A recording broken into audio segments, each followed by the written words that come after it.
The glass towers of Xenotech Industries gleamed beneath the early morning sun of Cape Town.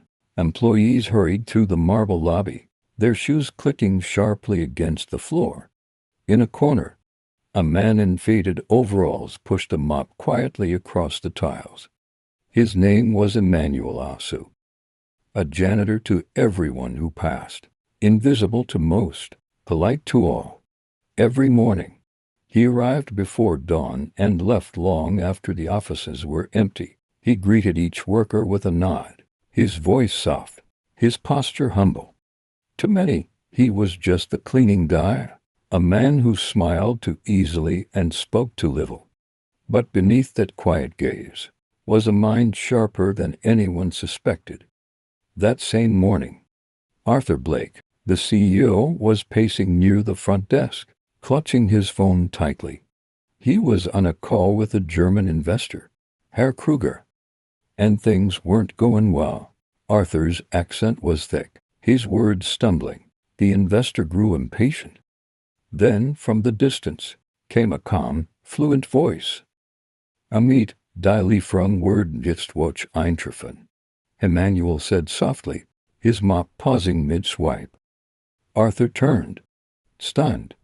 The German investor replied with sudden enthusiasm, on the phone. Arthur blinked, not sure he'd heard right. "Wait, what did you just say?" he asked. Emmanuel froze, eyes wide. "I just translated, sir. You said the delivery, but you mixed up the tense." The receptionist stared. So did half the lobby. Arthur lowered his phone slowly. "You speak German?" Emmanuel hesitated.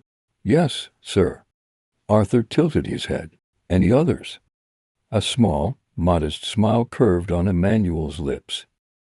"8 more, sir." The room fell silent. Even the hum of the air conditioner seemed to stop. For the first time, the invisible janitor had become the center of the room. Arthur Blake couldn't stop thinking about what he'd witnessed that morning, the moment he stepped into the sleek corner office on the 27th floor. The image of the janitor, calmly speaking perfect German, kept replaying in his mind. He'd built his billion-dollar tech company by spotting hidden potential. But this was different. Around the noon hours, Arthur called his assistant. "Find that janitor for me," he said. "The one from the lobby." A few minutes later, Emmanuel appeared at the door.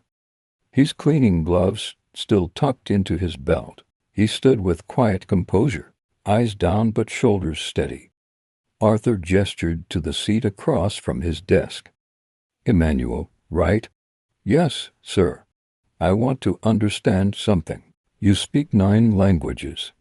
Emmanuel nodded, his voice humble but clear. "Yes, sir.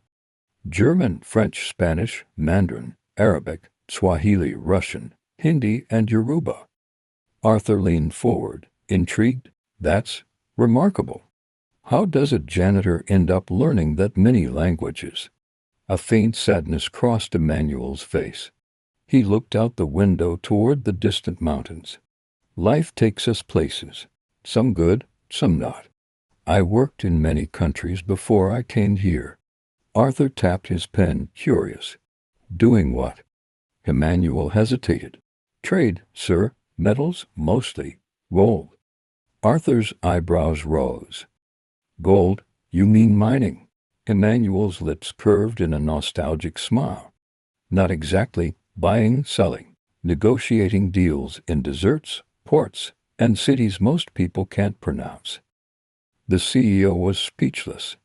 A janitor with a past in gold trading. Something didn't add up. "And now you clean floors?" he asked softly. Emmanuel met his gaze.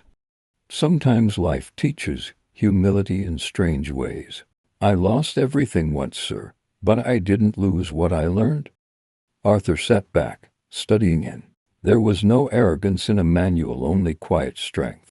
Like a man who'd seen fortune and loss and chosen peace instead of pride. As Emmanuel stood to leave, "Be here tomorrow morning. There's someone I want you to meet." The janitor nodded, unaware that the next day would change everything once again. What do you think the CEO wants Emmanuel to do tomorrow? Why would a former gold trader choose to become a janitor? Well, find out in part 2. Subscribe so you don't miss it, only on Yes, It Happened. For more true-to-life tales of strength, courage, and the hidden power within ordinary people. Keep the conversation going.